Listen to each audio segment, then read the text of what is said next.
My name is Ariel Posen. I'm a singer-songwriter and guitar player. Before becoming an artist, I spent the majority of my career being a guitar player for artists, for bands, in the studio, and on the road. Once I began my own solo career, I realized that I was shaped by my experience and that there were some interesting stories to tell. I wanted to ask a few colleagues and friends of mine who have had a somewhat similar but different road about their story and their experiences. I think there's a bigger story to tell here, and I think this is something that can be really helpful to a lot of musicians and artists on a similar path. So without further ado, on today's episode we have Terra Lightfoot. So what initially drew you into becoming a performing musician? What inspired you? I think I'm really lucky because my grandmother was a professional musician. So she played piano on the Via train between Toronto and Montreal in the 60s. Very cool. Had 7 children and quit. Of course she did, because she had 7 kids, one of which was my mom. And then my aunt, on the other side of the family, my Aunt Teresa, was a honky-tonk guitar player who toured, in many places. But yeah, she played 6 nights a week, playing a Telecaster, which she just gave to me. But I didn't really realize all of this, and how much that matrilineal descent of music mattered to my career until I started playing professionally and realized, oh, this is actually already a part of my family heritage, my lineage, on both sides. So when did you start playing professionally? There are different categories of what classifies professional, that's for sure. First time someone gave you money for playing guitar. Yeah, I was actually thinking about this the other day. I played a cover gig in Hamilton. My mom was so sweet and helped me make up resumes to drive around to the bars in Hamilton.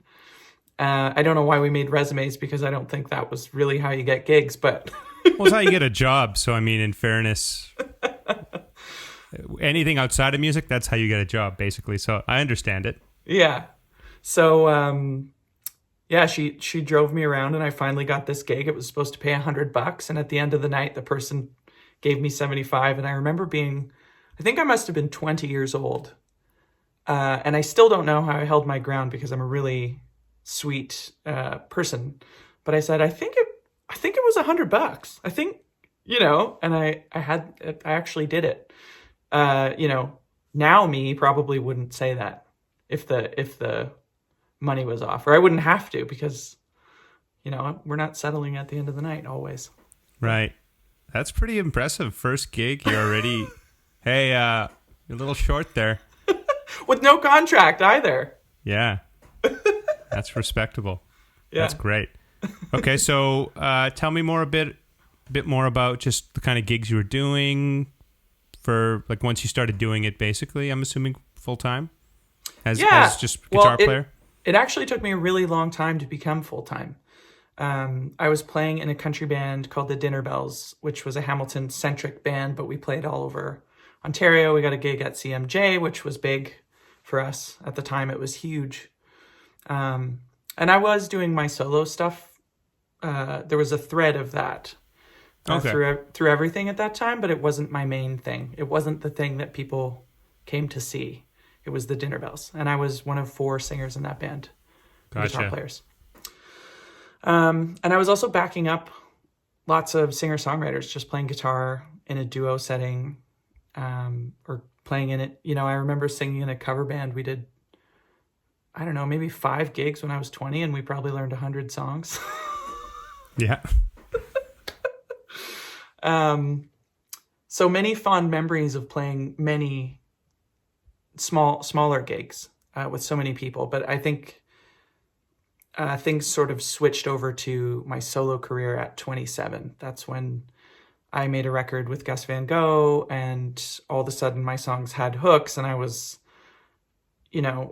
all of the strange musical habits that I had for my own music that I couldn't show to other people got to come out on my record every time my mind runs wild. And then I got a booking agent, and then it just sort of all fell into place, and had the publicist, the whole... Sure. Okay, I want to pause you, though. That's great.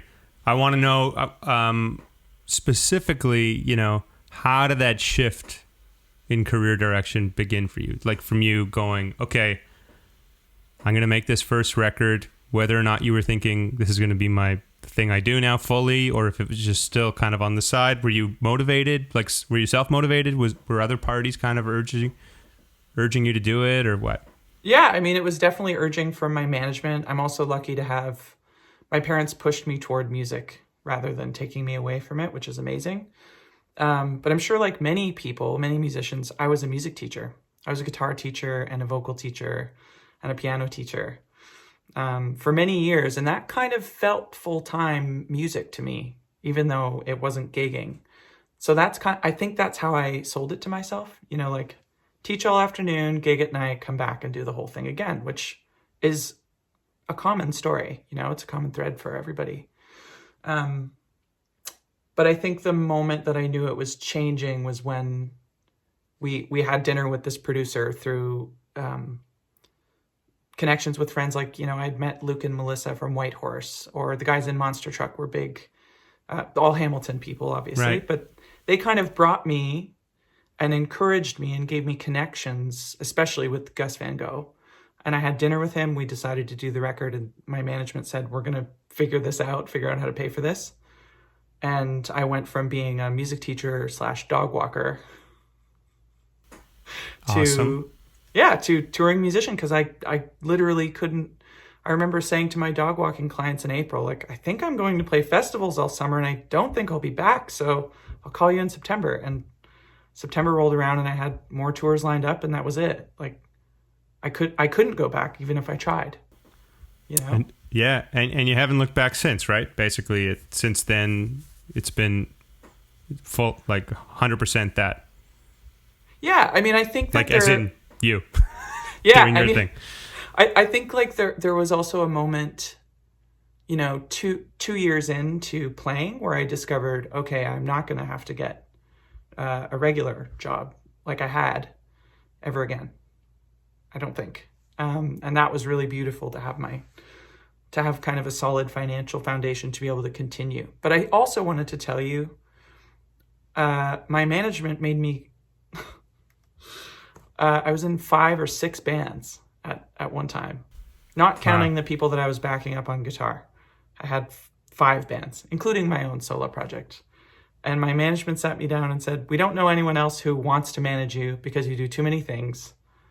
But if you, leave these bands right now, then that's how, we'll find the money for you to make this record. And that was before Gus came into the picture. Right, So I see. kind of going back in time there. But I had to do the really difficult thing of asking my friends sweetly, would you be mad if I stopped playing with you to try and do my own thing? And that was incredibly difficult. I bet. That resonates with me a lot, just as a musician. Even I was going to say as like an artist, but as a musician, the grass is always greener, and I feel like variety in like what we do is one of the most important things. So me too, as many projects or as many bands, as many things I can do, that's what kind of keeps the wheels turning. It keeps me inspired and just into it. Sometimes you do too much of one thing, even if it's the greatest thing in the world, you find ways to kind of resent it, or just you just get tired of it, and you need variety. It's like that balance. So you already doing solo stuff, but playing in a bunch of bands, playing as a backup guitar player for a bunch of artists and stuff like that. Once you did your record and started, just full-time playing under your own name only and just doing that, did you feel like, how did you feel being not necessarily like, center of attention, but just being, it's a different frame of mind. It's a different focus when you got to entertain an audience. You're singing all the time. You're playing, like, it's all kind of on your back, but also all the reaction and all the feedback also comes to you. And that can be a good thing. It can be a bad thing. I don't know. There's just a lot to take in from when you fully switch. How did you find that transition? Did you like that?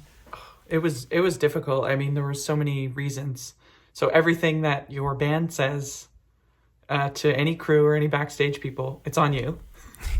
That now becomes Terra Lightfoot's drummer or Terra Lightfoot's bass player or whatever, right? So whether it's positive, that's great. If it's negative, that's something that you now live with every time you come back to that venue in Calgary or wherever you are, you know?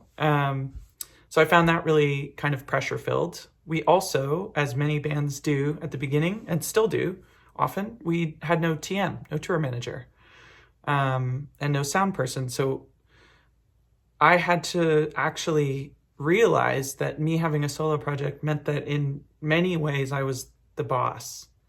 And obviously a lot of people have different ideas of what a boss does. And I had to figure that out. I had to figure out, okay, yeah, there's some times where it's like, let's all have fun and let's have a great night. Let's go out. And there's other nights where like, I need you guys to be on for this show. And I need everybody kind of like focused on what we're about to do. And that's really hard. Like, and I've learned to, like, I'm sure you've learned the same thing. Like, you have to figure out the way to do it. Do you inspire? Do you sometimes have to be like more firm? I don't know. It's a pretty intense thing to learn, and it's taken me many years. Yeah, you go from buddy to like buddy, and your boss. So it's like towing the line of these two different things where it's like, I want to have a good time with you guys. But also tonight, like literally don't fuck around. Like this is a very important night. Every night's important, but specifically, I can't have you acting like we normally would, or like we did last night. Whatever. I get it. It is a tough and weird line to thread, and I don't think there's any right way to get used to that, especially when you work with your friends all the time.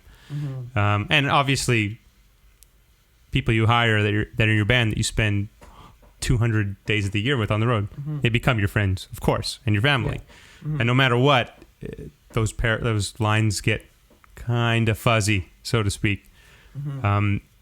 That's interesting. So, okay, so now that you've spent, considerable time on both sides as guitar for hire, band member, and solo artist, do you have any grand insight into the music industry that you think would benefit others that are pursuing success or on a similar path? Yeah, I mean, my biggest tip to everybody is just get out there and play and get out there and listen.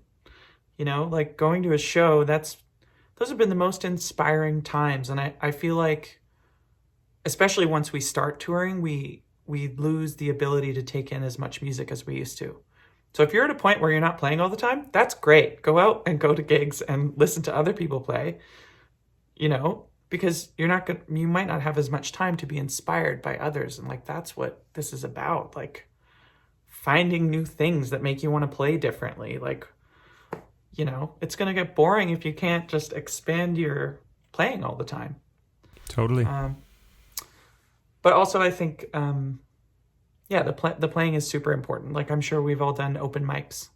That's the first step. Like, get yourself to the point where you can go to an open mic, not during COVID, and have some fun, 100%.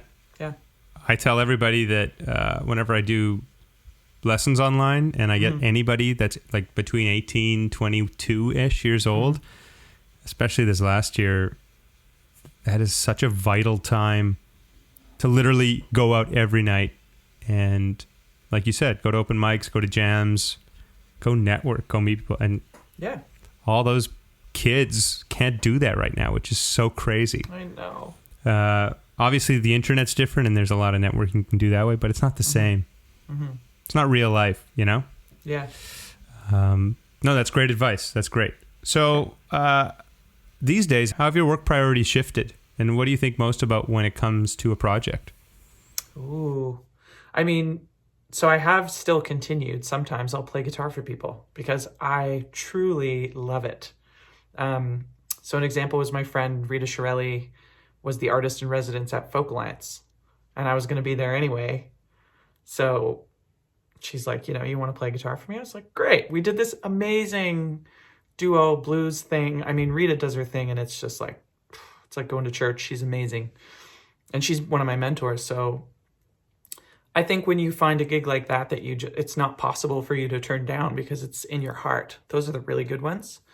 And another great gig I did with Begonia and Lindy Ortega, I wanted to get together a bunch of people that happen to be amazing players, that many are touring but not in the same outfit, and all of them happen to be women, of course. So I put together this wild variety show, and my management kind of just let me roll with it. It's called The Longest Road Show, but I was music director for like, I guess maybe it was 25 or 30 songs over 5 days. We toured just in Ontario.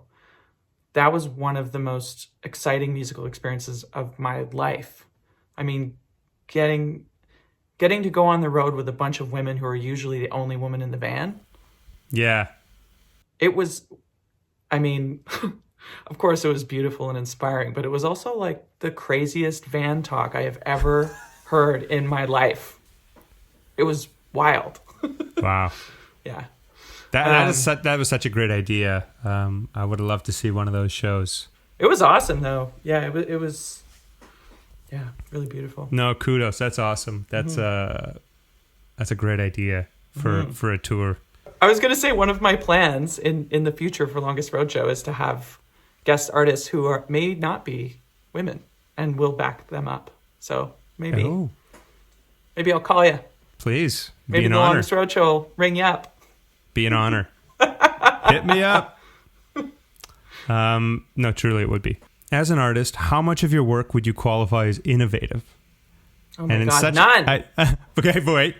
And in such a closed modern market where, there's so many genres and micro genres, how are you trying to keep things fresh? And by innovative, I don't necessarily mean, and this is why maybe I should just change my wording, but I don't mean rewriting what's already been written, like changing the game. Almost more so just staying true to yourself, but evolving, with your own voice and stuff like that. I was going to say, like, the last record, I was thinking, like, man, I've just got to create, like, my best, most authentic work, the most me thing that's ever happened. But that's not authentic. I had to figure that out, For me, it's really it's just listening to music. I mean, I had shut myself off to try and be more innovative. I had literally, it was like I was on jury duty. Like, I didn't talk to my friends. I didn't talk to my family. I wasn't listening to music. I was trying to create something innovative. And it took me so long, and it was so hard. So now I'm just going to be more free. That's what it means to me. Like, just to let myself play along with a song. Like, I'm playing way more piano now. And let myself go into a groove, even if it's the same groove and the same chord progression. I'll write my own and then see how it goes, because it usually doesn't stay there. It usually becomes ours. And that joy and that freedom and just even playing along, just like a side person does, it can bring us to new places on our own, Yeah. It was really interesting what you said. Why do you find that, being as you as you can, not authentic? I mean, it's in your mind. Yeah, I just find that whole process, it was so arduous, and it put so much pressure on me that how could I come up with anything authentic? It was it was pressure from me, not from the outside. Right. Like, I'm lucky to have people on my team who just want me to create whatever I want, which I love, and I'm lucky. But at the same time, playing more piano, doing whatever you needed to do to put yourself in that mindset for that next record, that is what made it authentic. It is still authentic because it is you, and you are authentic. I suppose that's true. Give yourself more credit. Oh, you.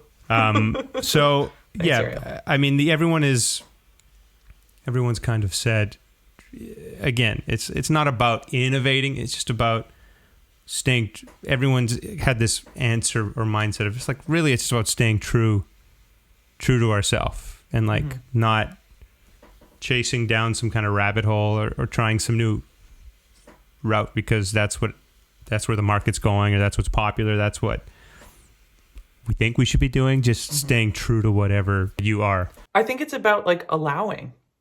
I think it's about allowing yourself to go into those moments. Like my current thing that I'm making, and I'm going to make it at home, is a record with classical guitar and like kind of more chill songs than I've ever put out before. But I'm excited to do that because that's where I am right now. Yeah. And I think it's just allowing those songs to come out, even if they're slow, even if it's not a radio song. I don't care. I'm excited about it, and it's going to be my best, most authentic work. And if you're excited about it and, your heart's fully in it, that's what your fans want. They like, I find the only thing you can't fake, can't fake a lot of things, especially in music, even though a lot of people try to, you just can't fake honesty. Mm-hmm. And if you're not genuine or honest, people can kind of sniff that out right away. Mm-hmm. Mm-hmm. It's like, look at her trying to do that thing that's not really her. You're just trying to do that because she's just trying to do that. Or he's just going that route because that's really popular. And like, people just... They know. Yeah, they do. 100%. Well, that's cool. I look forward to hearing that. Yeah, well, I'll send it to you for sure. It'll be fun. Right on. So now that you have hindsight, would you change any of your decisions that have brought you to where you are right now? Yeah, I mean, I don't think I would. I mean, I remember every band that I had to leave to move towards doing my own project, everyone understood. Everyone was my friend. So if you're playing with people who you have a connection with, who are your friends, who care about you, we want the best for each other in our friendships, and that's what they wanted for me. And I feel also lucky. I mean, it could have ended some things, but yeah, feels good. I wouldn't change it. Beautiful. What about you? Would I have changed anything? Yeah. Not a thing. Because every single thing that I've done, well, at least, in terms of in music and the music industry and gigs and stuff like that, kind of all led me to where I am. Like, I never in my early 20s been like, you know what? I'm going to just do this artist thing. I'm going to give this a because my mind wasn't there. Mm-hmm. I didn't learn enough. I was playing with a lot of people, but over the course of just like specifically my early 20s to mid 20s as a sideman, I learned so much about, how to front a show, how to TM, how to like advance shows, how to book, like even just like booking hotels, but like for a band, setting up merch, how to like navigate through the whole merch thing. And then like, again, comes back to how to just present yourself for press, interviews, again, entertaining a crowd, talking to a crowd, being honest. I needed, 13, 14 years of kind of just being behind a different band or a different artist, doing that in every single different way to kind of gain perspective of like, okay, there's a million ways to do this, but as long as I know that there's a lot of ways, I can just do it in my way, which is just me being myself, of course. Mm-hmm. So like, as a person that started at 31, 32, like that's when I started this whole thing. Mm-hmm. For some people that might be a little late in the game, but for me, I couldn't have been before because everything led to that. It was just so important. So wouldn't change anything. That brought up a memory for me when we were playing. The Dinner Bells used to do weddings. And I remember one of our first ones, we were getting paid a lot of money. And I thought, oh my God, are we supposed to be here? Like what? How much do I get to take home tonight? That's amazing. And I watched this guy, Brad, was a singer in the Dinner Bells. Band is now defunct. But I watched him do a version of Shout at this wedding. And it seems small. It seems like a small thing. But when we didn't know what songs to play and we had nothing left and nobody was dancing anymore, he's like, okay, let's just do Shout. And we just did the little bit louder now, a little bit softer now, a little bit softer now. And like those moments in music, as simple as they are and as often as they are done, that really meant something to me to watch him bring energy. And like people went nuts. And from there, I don't know what we did. I think we started covering Rolling Stone. It didn't matter.